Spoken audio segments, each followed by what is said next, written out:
A guy runs in the snow, desperate for his life. From a distance, an arrow comes and hits, filling his heel. He stumbles and falls to the ground, starting to crawl. The moment he looks back, a hooded figure places a blade to his neck. The blue-eyed man simply says to search him. Then they say they found the sacred relic. As they hold the chalice, the boy says there's nothing he can really do in this life. Blood then gushes, and we find out that this boy is trapped inside a game. A voice utters the word murder. Slowly, the boy wakes up, calling for the mother of corruption. The voice keeps saying murder, but he only says that it was better he died that way. Suddenly, the little hand that was on the ground grabs his chest, saying murder once again. While his head speaks about the contents of the relic, his body walks from a distance. As he is lifted, he smiles, saying they've already absorbed that relic, and now they had no more reasons to be hunted. Of course, there was still a problem. He was broke, with no money at all, and the goddess of decadence keeps saying murder all the time. In the real world, he was already a bit older and didn't have as much time to invest in games. That's why he started using some mods and hacks. And it all started with a game he doesn't even remember the name of. All because he wanted to play as the priest of corruption. This was an extremely hard class to obtain.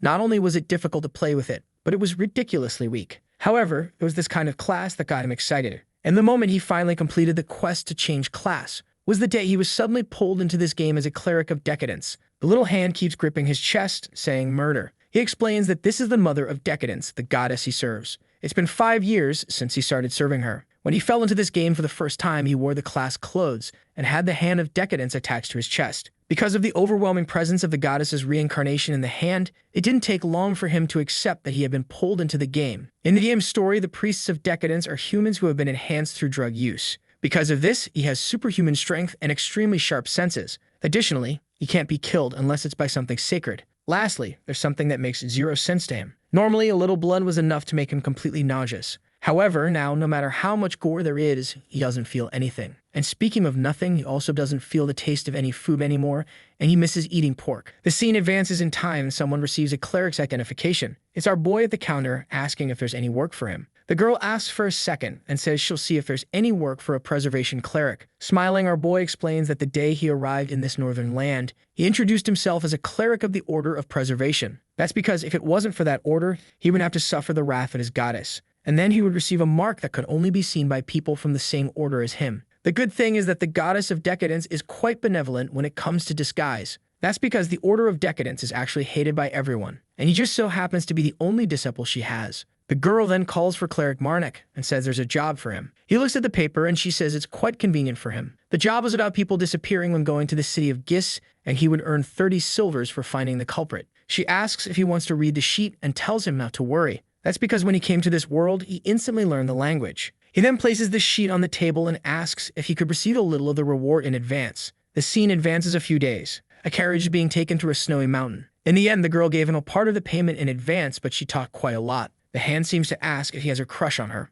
Marnik says no as he crushes that damn little hand, saying it won't stop being annoying today. Then someone from behind calls for Marnik. A chumby guy says he knows Marnik isn't from the city of Gis and asks where he's from and says this path leads to where his parents were born, whom he hasn't seen in a long time. Our boy remembers that this guy's name is Fear. Talkative, Fire starts telling a bunch of stories about how he's worried about his parents, but a captain helped everything else. Suddenly, a guy with a scar calls for him. He apologizes, saying he's in front but will be back soon. The little hand apparently ordered him to kill everyone. Our boy tells it to calm down, that he'd get into trouble if he obeyed it like that, and warns that they need to reach Gis alive, otherwise he won't get the remaining 29 silvers and warm himself this winter. However, the little hand keeps saying murder. Our boy seems tired of trying to convince it. He apologizes for his anger and tells it not to take it to heart. The hand then stretches and he asks how many fingers he gives it. Upon observation, you could see that some of them had 1, while others had 2 fingers. For Marnik, none of this was noticeable. If he killed those guys, he could send their bodies to the goddess of decay and receive some blessings based on the number of fingers she gave. The value increases tenfold from 1 to 5 fingers,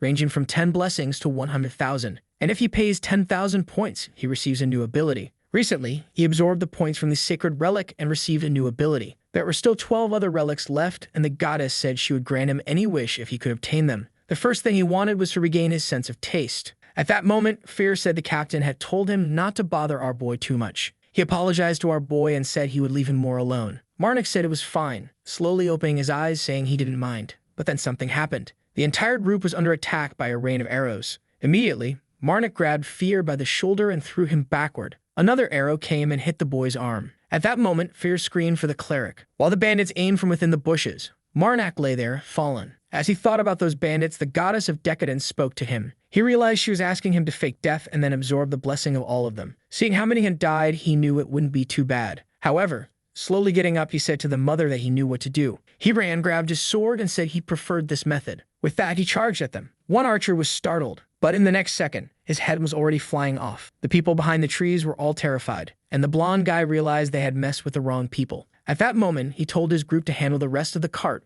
while he would finish off the cleric. Then Marnik felt something. At that very moment, he defended himself from the blonde guy's attack, who smiled while he too remained calm. With that, Marnik retaliated with a blow and both were knocked back. He then asked the goddess how many fingers that guy had. The blonde guy heard that and asked if he had gone mad. Once again, they began exchanging a flurry of attacks. The hand said he was worth 2.5. Our boy was impressed that this little bandit had the same power as the guy who once tore off his neck. Indeed, this damn game was so unbalanced. He retreated and the guy charged at him again. The goddess kept urging him to kill. However, his sword broke and a piece fell to the ground. The blonde guy laughed, saying that's why he only used rim of steel. And Marnik realized he was going to die because of those damn poor quality weapons. Then the blonde guy humbly said that the cleric didn't seem to have anything of value, so he'd let him leave alive. After all, they were already planning to leave this place, and he asked Marnik what he thought about each going their separate ways in peace. However, Marnik began to smile and asked the blonde guy why he didn't stop stealing and give up this life. Then he would show mercy and let him go. The blonde guy asked if he was serious, if he really thought he'd accept such terms.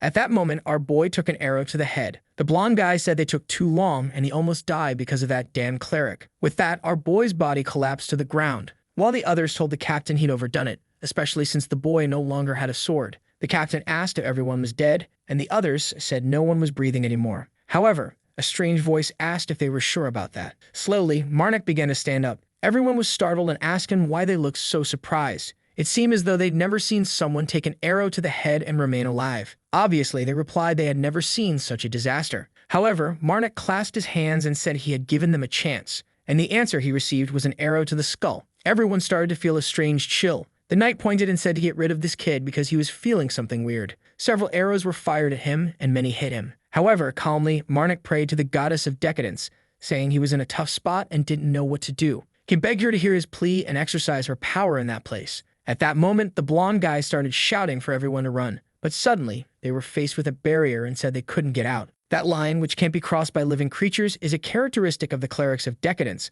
to hide their power from the outside world. And Marnik told the goddess that he loved this power too much. The captain said they had no choice and ordered everyone to draw their swords. They were going to have to cut this guy in half. But then, everything started to explode. At that moment, everyone's expressions changed as they screamed for the captain. A gigantic creature appeared in the middle of the barrier, and the poor captain had already been crushed. Seeing that monstrosity, they wondered what it was. And in that moment, desperate, everyone started running. But they hadn't escaped and just kept looking back, pleading for help, begging Marnik for mercy, saying they would never steal again. However, he told the goddess that she could do whatever she wanted as long as she left the heads. With that, the snow was painted. Sometime later, he walked alone. The escort mission had been a failure. The goddess kept talking, and he asked if she really wanted him to absorb those people. However, the problem was that if he did that, they would fall into decay, and their bodies would disappear. And what if he heard someone moving nearby? As he approached, he saw Fear lying on the ground, almost dead. Marnik replied to the hand that he couldn't kill the boy, as he needed him alive to gain a good reputation. So in fact, he would need the mother's help to stop the decay from spreading through his followers.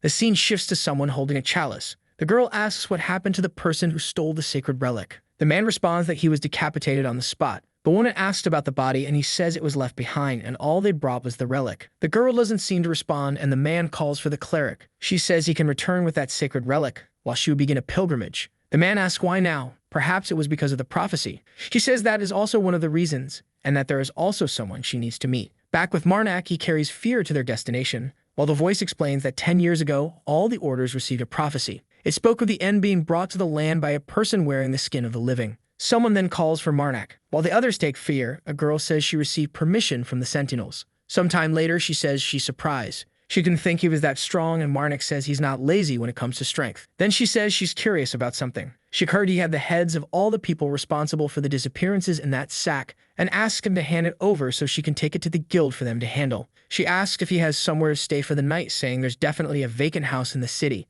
She then says if he doesn't mind, perhaps he could come to her house and spend the night. While Marnik blushes, the goddess's voice keeps yelling at him. The next morning, he's caressing the hand, saying he knew very well. He only accepted her invitation because he didn't have any indecent thoughts about that girl. In fact, she didn't invite him to sleep with her, but rather to stay at the guild's inn. Someone then knocks on the door. The girl greets him good morning and calls for Marnak, explaining that she was going to let him sleep more, but something happened. He says it's fine and asks what it was. She says that Lord Gis wants to see him. Marnak seems confused and asks if she knows why he wants to see him. She explains it's because the mercenary captain Gallard who died was this guy's half-brother. At Lord Gis's mansion, the butler, who looks like Eminem, introduces our boy to the Lord. The Lord, named Trendon Farlian, stares at our boy and says that he is the one who witnessed his brother's death. He asks if he would be interested in some tea. However, the moment Marnak saw this man, the goddess of decadence marked him with an X. Marnak asks the Lord if he's enjoying life possessing a human body. The X calls him a demon. Marnak knows very well why the mother marks people with an X. It happens when she cannot give the creature a number of fingers, and demons are the only ones who take on human form.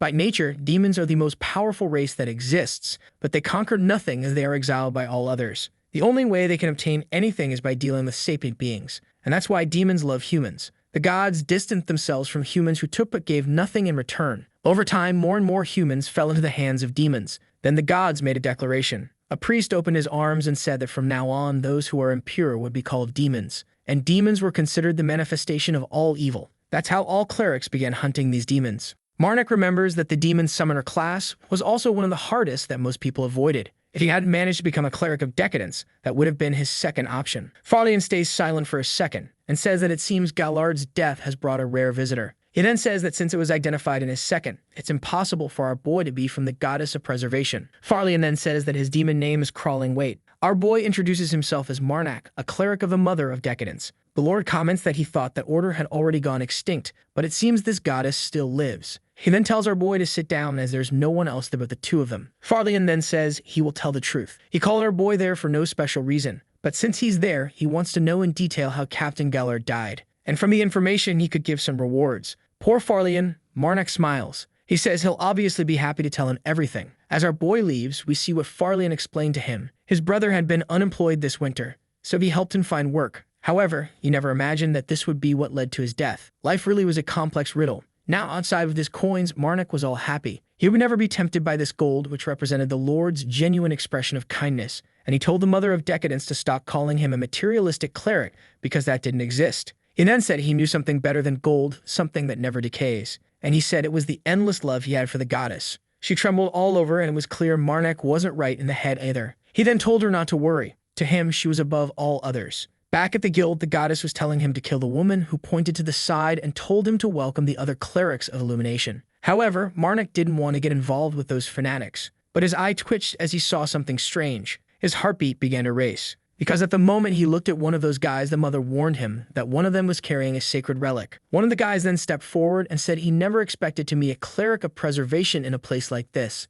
The man said he was the pendulum of divine judgment and introduced himself as Orvs. His horned friend was named Cornu. This guy came with a full kit, and the girl next to him was called Patina. Our boy put his hand on his chest and introduced himself as Marnak, a cleric of the goddess of preservation. The guild girl informed them that they would stay around for a while, just like him. And our boy thought that was incredible, especially since he would have many opportunities to steal the sacred relic. The only problem was that when he started absorbing, he couldn't avoid the decadent energy from leaking out. All sweet, he said that apparently he would have to steal again. With that, the guy extended his hand and said they were going to meet Lord Farlian. He was eager for them to chat when they had the chance. The guys left, and Marnak just kept watching. The guild girl then said that clerics always paid very little to stay in that place. Our boy then asked if that was the only reason she called him there. She, confused, asked if he had, for a second, thought she had any interest in him. He said no, he'd never think of such a thing. But she smiled and said that, in fact, there was a personal reason behind it. She wanted him to use a preservation blessing on the food supplies. She came close to his ear, saying that way it would last much longer. He, confused, pushed her away and asked why she liked to sigh in his ear.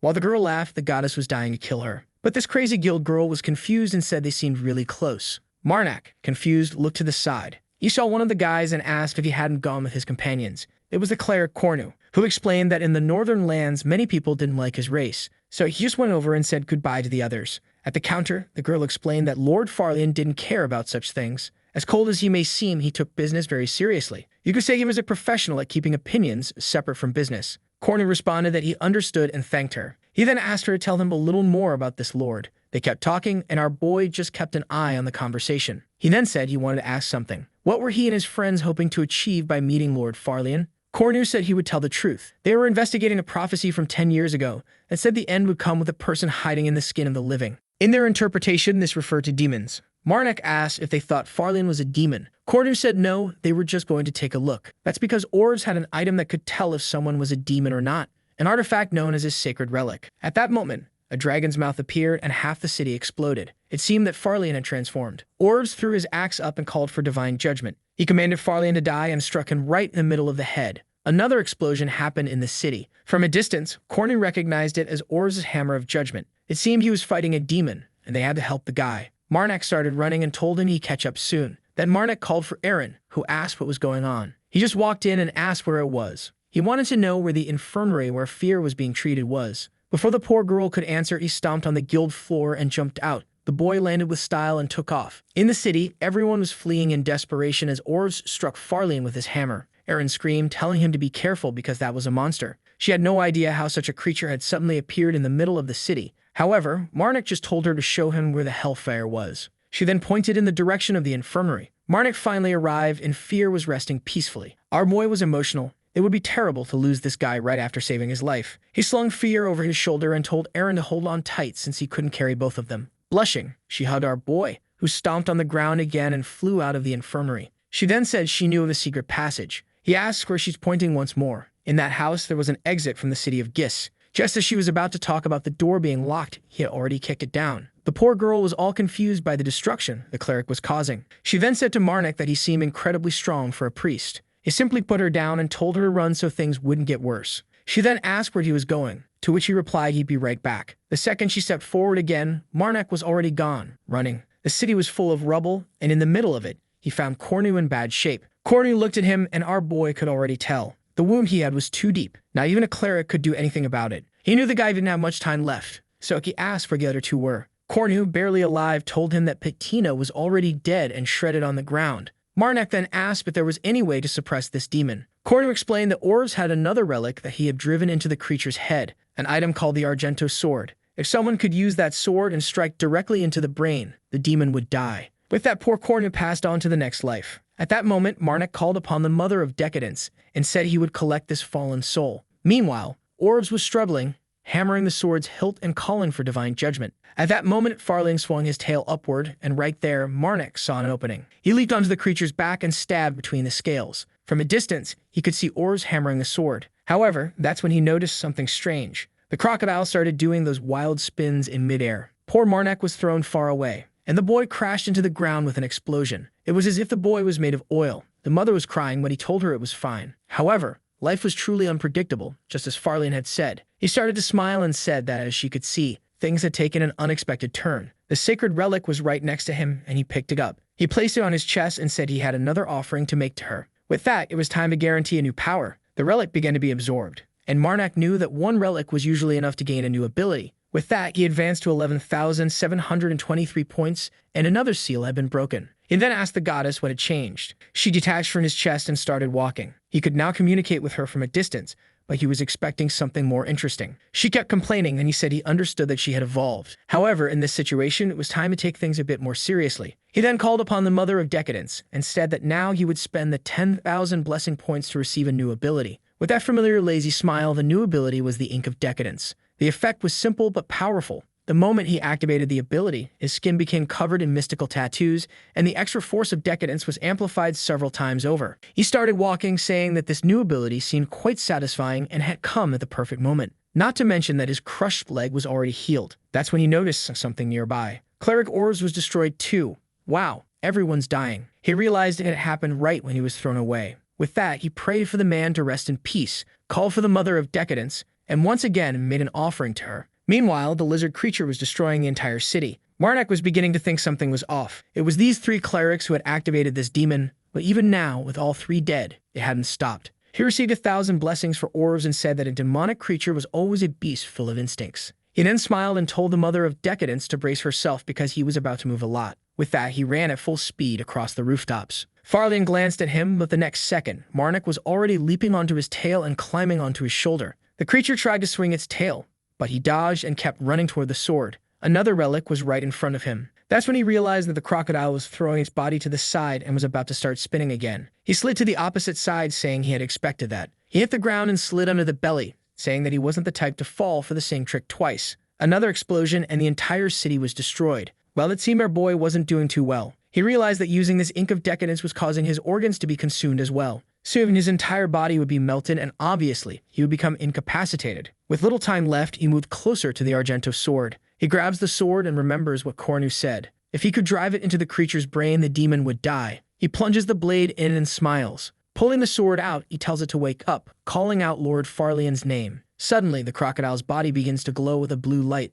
illuminating the entire city, even reaching the guild. Sometime later, Farlian's beaten body collapses to the ground. Marnak approaches and asks if he's back with them. Farlian says that meeting a cleric like him was truly a stroke of luck. Our boy then explains that the sword had been suppressing Farlian's consciousness and extends his hand, asking what he thought of the help he provided. The demon stands up and smiles, saying it went far beyond what he expected. Lord Farlian was a good person but had to defend himself and had his consciousness suppressed. The scene shifts to someone preparing a spell in their hand. It's the cleric from before who releases the spell onto the ground. Everything starts to burn. The old man says he's seen her power countless times before, but it never fails to impress him. However, he comments that the body had disappeared, but he's certain that's where he cut off the boy's head. Considering the time that's passed, some beast must have carried him off. The beautiful girl responds that's probably what happened. She thanks him for guiding her there and says she has one more request. She wants to know the names of all the cities in this region. Back in the ruined city of Gis, our boy walks around with a butler who looks like Eminem. As they enter a house, Farlian greets them with open arms, saying he couldn't wait to see the boy again. Our boy replies that he seems more radiant every time they meet. Farlian says it's an honor to stand before Cleric Marnak,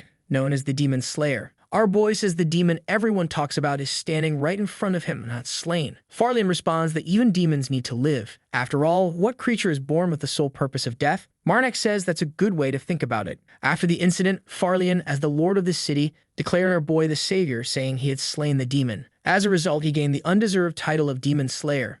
In Irina, the guild girl didn't help calling him all kinds of names and boosting his popularity. Now, everyone in the city believes he really is the famous Demon Slayer, and wherever he goes, they talk about how much stronger he is than he looks, and how he takes down bandits on his own. Marnak then tells Farlian he's impressed, that he's already learned to use that wooden hand and foot so well. Farlian says he does it only in Marnak's presence, because to everyone else, it's just a piece of wood, for which he had to pay a high price. Marnak, shocked, asks what the price was. Farlian explains that something tragic will soon start to happen. It took too much energy to connect those wooden pieces, and soon he'll be bald. In a few months, he'll have a shiny mountain on his head. Our boy wonders why he even imagines such things. The Lord then asks if he has a week, and Marnak says yes. He then says it's perfect timing because someone has requested a job specifically for him, probably because he's the famous Demon Slayer. The job involves the ancient ruins of the Empire, and the reward is 5 gold coins. Additionally, if his contribution to the task is valuable, he could receive one of the artifacts they find in the ruins.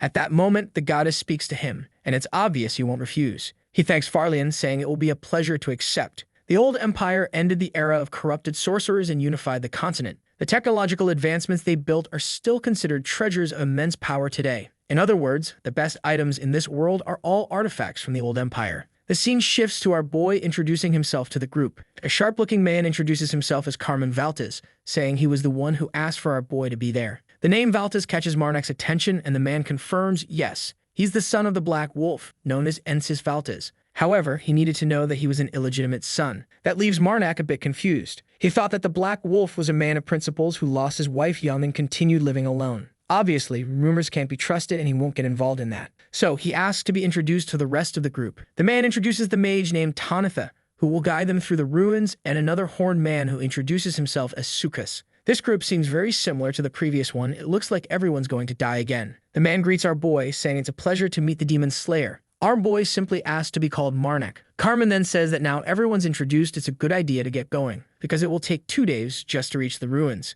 We fast forward to 2 days later, with them camping around a fire. Carmen tells our boy to sleep and rest as much as possible. Our boy just says he's not sleepy and is a young man full of energy. Carmen replies that if that's the case, he'd like to hear some stories. He says Marnak is a handsome young man and asks him to tell some of his stories with women. Our boy says that he's like an untouched field of snow, with no woman having ever come close. This leaves Carmen surprised, and he asks if Marnak has a type. At that moment, the little hand pays close attention, and our boy says what he likes most is a woman who stays close to him. Carmen says it's really good to have someone who always wakes up by your side, but for him, the most important thing is a woman with a big heart. The little hand gives a thumbs up, saying that's a great reason. And Carmen says the heart is behind the chest, and if that's the case with the big heart, she must have a large receptacle, meaning, of course, that he likes busty women. Marnik says it's great to have such clear tastes because they work as a guide in life, but if you could offer one piece of advice, it's to never tell that to other women. Carmen says he's never revealed that to anyone else but Marnik and only share because he feels like he's talking to an old friend.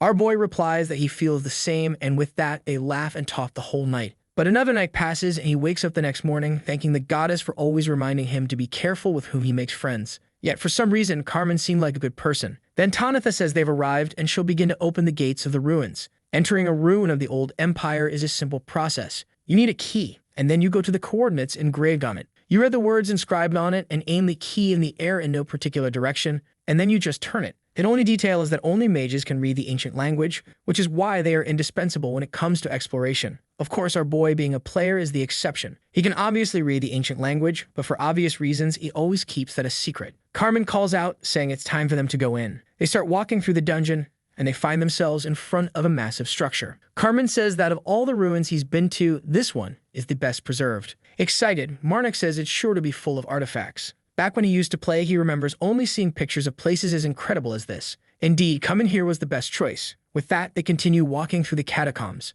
After walking for a bit, they come across a gigantic door with some inscriptions. It says they would have to prove that royal blood runs through their veins. Tanitha then explains that they would need royal blood, or in this case, be ready for a fight. A bunch of strange-headed creatures starts charging at them. The group is already inside the room, surrounded by the monsters. Sukas pulls out his axe and slices two of them in half. Tanitha casts a spell, destroys the ground, and sends a bunch of them flying. Marnik calmly watches the destruction, pulls out his blade, and starts cutting everything down. At that moment, something comes from behind, and the little hand calls out to him. He barely manages to turn around and defend himself from the creature. Before he can think of what to do, it takes an arrow to the head. The monster falls to the ground, and Carmen smiles at him. He gives a thumbs up, and our boy thanks him. However, they hear Sukas complaining that Tanitha had pulled the creatures upward. She responds that it was the fastest way to get rid of everything. Her plan worked, so there was no need for him to complain. Carmen tells him to calm down, but an angry Sukas just sits down on the ground. Then he calls out to Marnik and says he now understands why he's called a demon slayer.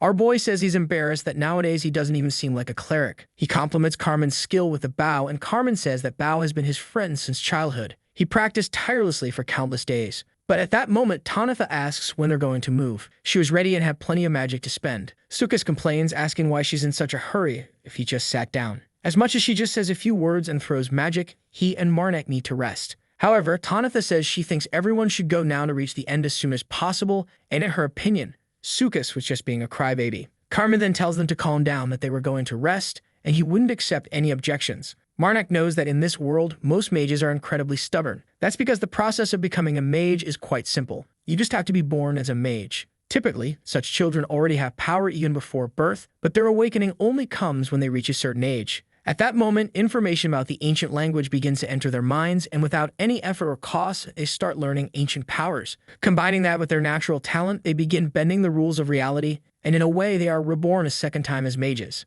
Maybe it's because of the excess of information they receive, but every mage hates studying, and most of them end up becoming overpowered thugs. At least that's how it was with all the mages he'd met. And to be honest, Tanitha was one of the most well-mannered he'd ever seen. Sometime later, Carmen says that now that everyone has rested, it's time to head to the next area. However, suddenly, everything starts shaking, and in an instant, the door in front of them slams shut, trapping everyone inside. Carmen is confused, not knowing why that happened. Suddenly, everyone hears something behind them. A portal appears, and from it, a stone creature begins descending into the dungeon. Marnik gets excited because things had been too easy for such a good dungeon. Now he was sure that this creature was the true challenge. Sukas prepares himself, but Tanitha steps up and tells him to get out of the way. She begins casting a spell, but the golem seems to notice something. Around her, a bunch of stones starts rising. Man, the girl created an island on the ceiling. But then the golem's eyes started glowing. Carmen shouted for her to move because she was in danger. At that moment, the golem fired a laser. Everyone was shocked, and everything above Tanitha exploded. She looked up, not knowing where to escape, because the only exit was closed and the golem was coming down to punch her. The girl got turned into a hamburger. Sukas only saw the oil flying in front of him. The golem raised its hand, and Marnik shouted for Sukas to run, but it was too late, and he also got smashed against the wall. Well, folks, the moment I saw this group was identical to the last one that died. We already knew they were done for. Marnik asks Carmen if he wants to live, and of course, Carmen responds that he does. Our boy then tells him to lend his chin and knocks him out with a punch, putting him to sleep. He didn't want to reveal his powers, so he just called the mother and said he didn't have time for prayers. Immediately, her white creature charged at the stone golem. The golem was startled, the creature of decadence slammed it on the head. While Marnik ran, the golem was being pummeled. He turned around and said it was magnificent no matter how many times he saw it. Obviously, he gained 1,000 points for absorbing Tanitha and another 100 for absorbing Sukas's body. He then threw Carmen against the wall and started observing the fight, knowing it would take some time. The goddess appeared and said something to him, to which as always he agreed. He activated the Ink of Decadence and said he was tired of playing around. It was time to give a helping hand to his target. He dashed toward the golem, knowing that the target was the stone on its forehead, that blue gem. From the creature of Decadence's back, a hand emerged and Marnik smiled. He began climbing it, trying to find a blind spot on the golem. He only had one chance, and he leaped toward it. From the creature of Decadence to the golem in 1 second, and he destroyed the gem. With that, the creature began to stagger, fell to the ground, and Albie could make a sound. Our boy thanked the goddess for her help. However, suddenly, the hand pointed upward. He asked what it was, and in the sky, several more golems began to appear. At that moment, the poor guy's expression changed. The golems started pouring into the dungeon. It didn't stop raining monsters, and he wondered how many more would appear. Sometime later, he put Carmen on the ground and confirmed that, unfortunately, Tanitha and Sukas were dead. He wished he could have saved them, but it all happened too fast. Carmen apologized, saying he should have activated the key as soon as he saw the golem. They had barely been hired, and now they were dead because of his greed. Marnik said they were hired hands, and like any other mercenary, they knew exactly what they were getting into. So he couldn't be too hard on himself. Carmen then asked where they were, and our boy said they were behind the black door. Frightened, he asked how that was possible, but then he said he knew Marnik wouldn't answer since he had been knocked out to hide something. And since he had been saved, he just said he owed Marnik an eternal debt. Our boy said he looked forward to the payment and had no reason to refuse it. But he told him that if he was feeling better, it was time for them to get moving again. Marnik remembered that as soon as he killed the first giant, 3 more started falling from the sky. Obviously, he let the creature of Decadence get pummeled, ran to the door, activated the ink's power, and kicked Carmen inside. He told the creature of Decadence that it could disappear as soon as he was out, so he thought it was fine. He then looked up and found himself in front of a door with some kind of energy around it. Apparently, they had reached the end of the ruin. He turned to Carmen and asked if he was ready to enter. The door opened, and in front of a portal, they saw a sword and a necklace. Carmen commented that the book was right after all. He then turned to our boy and said that while he already owed him a favor, he wanted to ask for one more. He wanted to keep that necklace and promise any reward Marnik wanted when they got out of there. Marnik laughed and asked why that necklace was so special. Carmen explained that the necklace was called Kinfender, and if he dropped a single drop of blood on it, he could know where his family members were. The necklace would serve as a guide to lead him to them. Marnik thought for a moment, then said that since it was for family, that was fine. And Carmen said it was obvious that he was trying to find someone he had never met before, his mother. Marnik said that was fine and asked if, in that case, he could keep the sword. Later, outside around a campfire, they talked about everything that happened. As soon as they grabbed the items and tried to escape, the golems started appearing. Carmen said he thought he was going to die by a hair's breadth. He then took the necklace off and called for Marnik, asking if he could pray for him. Our boy smiled and said it would be a pleasure. With that, Carmen pricked his finger and asked the goddess of preservation to bless them. The goddess of decadence, who was there, was furious with the two of them. Carmen then let a drop of blood fall on the Kinfender necklace. A red energy began to rise to the sky. Carmen got emotional. The necklace was pointing in a direction, indicating that his mother was still alive. Our boy said it was good to know the item worked. Carmen was happy and said he didn't know how to thank Marnik. Marnik responded that as long as he thanked him sincerely, it could be whenever he wanted. Then Carmen said that speaking of sincerity, he wanted to make an offer. Our boy asked what it was, and Carmen said he wanted to extend their contract. Until he found his mother, he would head east, and when he reached the capital, he would give Marnik a great reward. Of course, all travel expenses would be on him. Our boy, being a greedy capitalist, smiled. He wanted to accept this greedy offer, but didn't want to be seen as materialistic. Carmen stood there waiting for the answer. Then Marnik thought that since he had waited a little, no one would think he was materialistic. So he said that if it was to find his mother, he would definitely accept. With a big smile, he said it was a pleasure to continue the journey. Night fell, and they were back at the guild with Iron asking why he wanted to leave so suddenly. Angrily, she said she had done so much for this wretch, so he shouldn't just leave without notice. She reached out for his hand, and our boy looked confused. She handed him something and said that these things never get ready so quickly, so he should be grateful. Our boy got all excited. He had received a silver rank mercenary badge. He thanked her, and she told him to come back and promised to see her again. That's what he should have said, but our boy only apologized in his mind. That was a promise he unfortunately couldn't make. He stayed silent, and Iron said that at this rate, he would never be able to love anyone, as that's what she would say. Then she told him until next time. If the opportunity arose, she looked forward to seeing him again, and for some reason,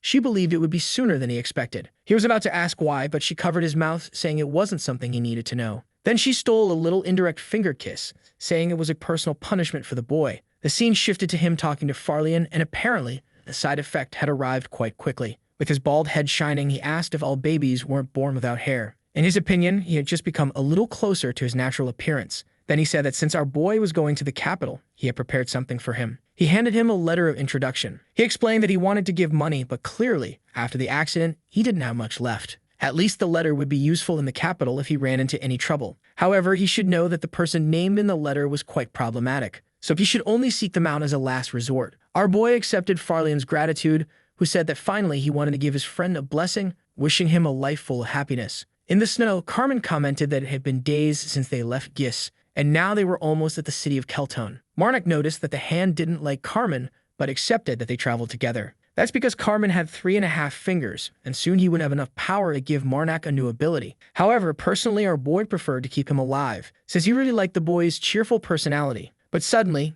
Marnik stopped drawing his sword, leaving Carmen confused. Carmen asked what the problem was, but our boy only said there was blood somewhere nearby, and it was very close. And the worst part was that it was coming toward them. Suddenly, the ground beneath Carmen exploded. A spider jumped from the soil. Man, what a gigantic creature. At first, I thought it was just a big spider, but not one as big as a bunch of trees. Carmen immediately recognized it as a snow spider. It attacked him, and he pulled out his bow. Marnik approached and cut off a few legs. The spider writhed in agony. A piece of it fell to the ground, and Marnik said he was excited to use this blade. The boy got drenched in red blood, slicing it in half and saying he was in the mood to stain all the snow. Meanwhile, someone was welcoming another person to the city of Yisi. Farlian apologized to a girl with blue hair, saying that the place had recently been destroyed. She simply replied that it was fine. Then he asked what brought the blue flame of pilgrimage to that place. She placed a sheet of paper on the table and told him to take a look. He looked down and she asked if he had seen this man. The drawing was terrible, but it was clearly our dear Marnik. Farlian then asked why she was personally looking for this boy. She only responded that it was something personal. Farlian then told her she could leave because unfortunately no one came to mind, and at the moment he was too busy to waste time. She simply smiled and said she understood. With that, she left without saying anything. However, the Lord realized she wasn't looking for the boy for a good reason, and he saw no reason to give her any information. Back at the fight, our boy asked Carmen what he was doing, who replied that he was collecting the spider sacks. That's because their venom is a strong anesthetic with many uses. You could sell them or, for example, dip arrow tips in them. Impressed, Marnik asked how he knew all of this. Carmen explained that he had been part of many monster hunts, and there's nothing better for improvement than being part of the fight. Marnik offered to remove the sack since he was already filthy, but Carmen said they were almost at Keltone, and they could take a bath there. Sometime later, soldiers pointed outside. The two looked like a mess covered in dirt. One of them ran up to the boys and asked how they had gotten there. Marnik replied, obviously by walking, but the guard explained that all the roads to Keltone had been blocked by monsters for 3 days. At that moment, our boy asked for more information. The man said that the city was surrounded by creatures, and every time they went to investigate, they couldn't find anything. All the bodies or items had disappeared.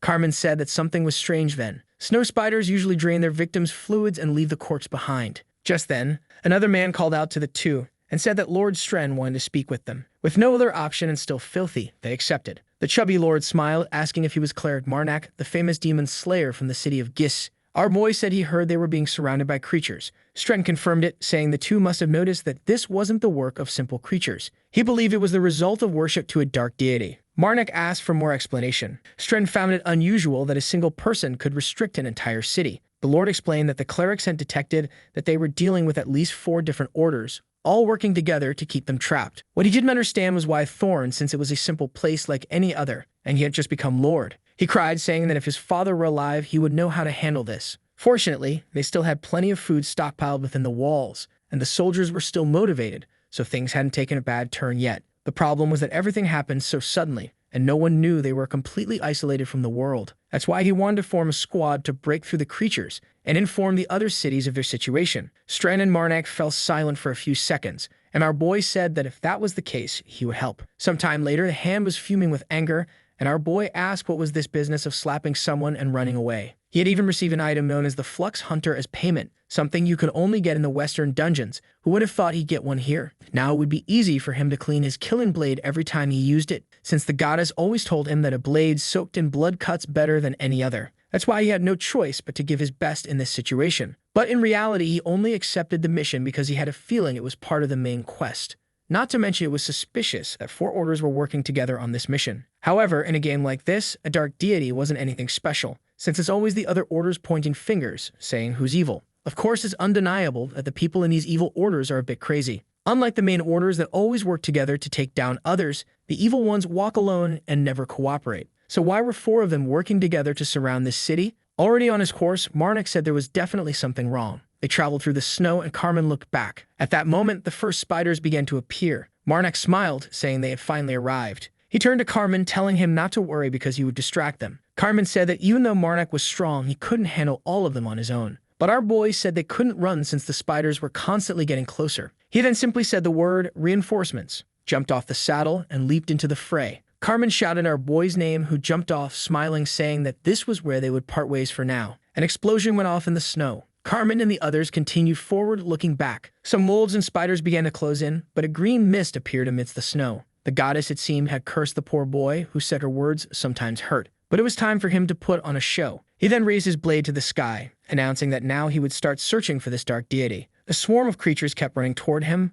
but our boy easily cut through them. He gripped the hilt of his sword and kept moving through the horde. The poor creatures could only scream and writhe in agony, while our boy bathed in blood. He stopped and smiled, saying that at this rate, he'd have to start carrying a bathtub with him. He walked toward the creatures and found himself in front of a giant cave, and he asked why, if they know he's coming, no one comes to greet him. He really would have to teach them a lesson on how to treat visitors. Slowly, he walks into the cave. He already notices that the carriages had indeed been emptied by the creatures. Then he sees a hand on the ground and quickly recognizes the body as someone who had fallen victim to a snow spider. Civilized creatures usually clean the table after a meal, but this one was decorating the whole place with its food. He tells the little hand not to worry as he never lets his guard down. But he can't help but be curious about how many humans they've eaten here. There were too many victims for just 3 days of siege, and he wonders if the spider is preparing for a brood. With each step he took, the cave passage grew larger, and he began to feel a strange sensation in his head. Red eyes were watching him, and he told them to show themselves. Man, if all that above him is spiders, I don't know how he's going to get out of there alive. On the ceiling was the massive monster, and several smaller ones began descending. It lunged at our boy, who said he already knew it was there. The queen spider then landed in front of him. Our boy prayed for the goddess to draw the line of decadence.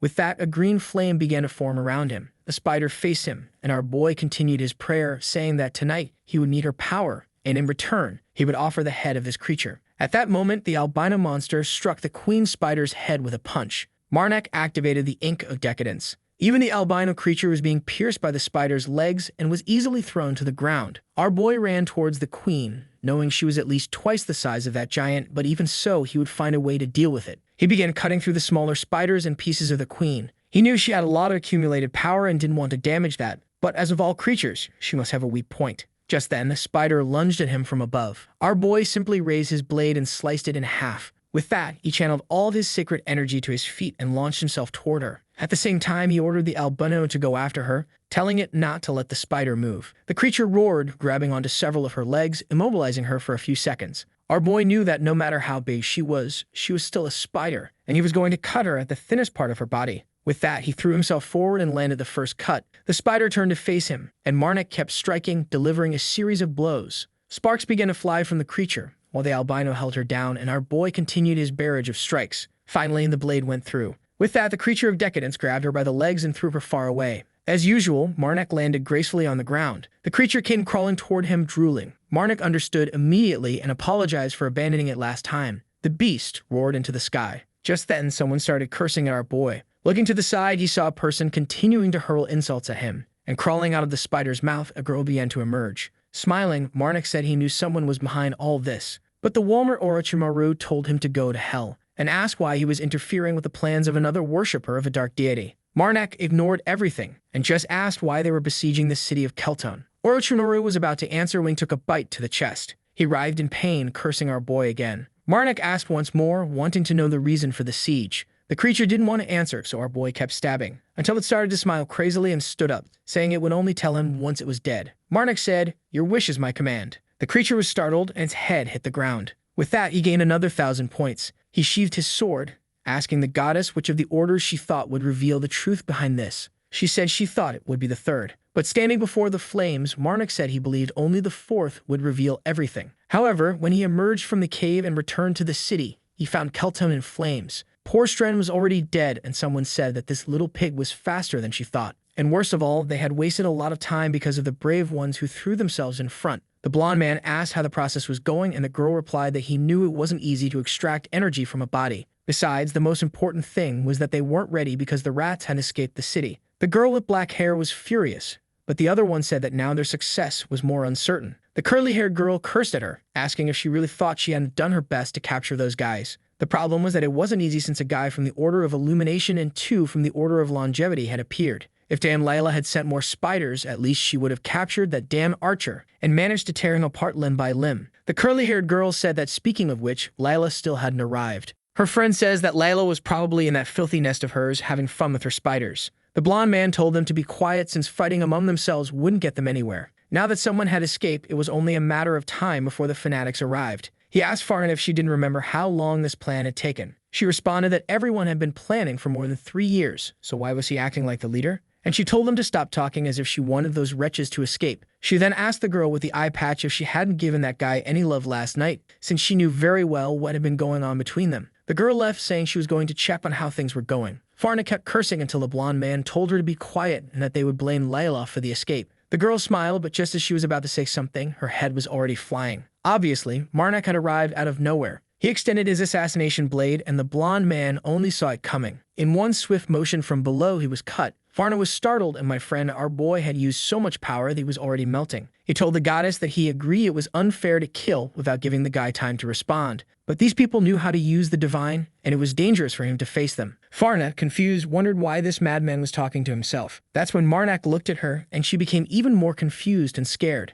She then smiled and called out to the worshipper of the dark deity, once again wanting to know why they were besieging the city of Kelton. A little while later, she explained that it was something incredible, and that's why they had been there for 3 years. In front of them was a massive brain, and she said that, in fact, it was supposed to be much bigger. Marnak commented that strangely, the second he asked her, she started explaining everything as if she was eager to talk to someone. The idea was simple. Use the entire city of Kelton as a sacrifice to summon a creature called an incarnate. To achieve this, the 4 of them had been working in the shadows of the city for the past 3 years, and the whole plan would take 5 days. However, because Carmen escaped, they had to speed up the plans, which is why it was done in a hurry. Our boy then activated his blade, and Farna asked what he was doing. He said he was going to kill this creature of flesh and blood made from innocence before it awakened. Farna screamed no, but he had already landed the first strike. He unleashed a flurry of attacks while she screamed, warning that if the creature felt its life was threatened, it would begin to awaken in an unstable state. The monstrous creature started to emerge with a mass of tentacles on the sides. An eye appeared, and another albino monster came forth. The goddess then seemed to inform our boy that there was a sacred relic within the creature's body. He smiled, saying that today was the day to gain a new ability, offering the goddess the sacred points the creature carried. At that moment, Farna started screaming, asking what he was doing. But before she understood, he slashed backward. He simply said that this was the price for the action she had taken. With that, our boy gained another 1,000 points. Now he had 8,592. He absorbed the worshippers and the city's lord. The problem was that he was still a bit short of the 10,000 he needed. He knew that to deal with this creature he would need a new ability, as the cut he had made was already regenerating. And the more he attacked with sacred energy, the more danger he would be in. The issue was that unlike the Spider Queen,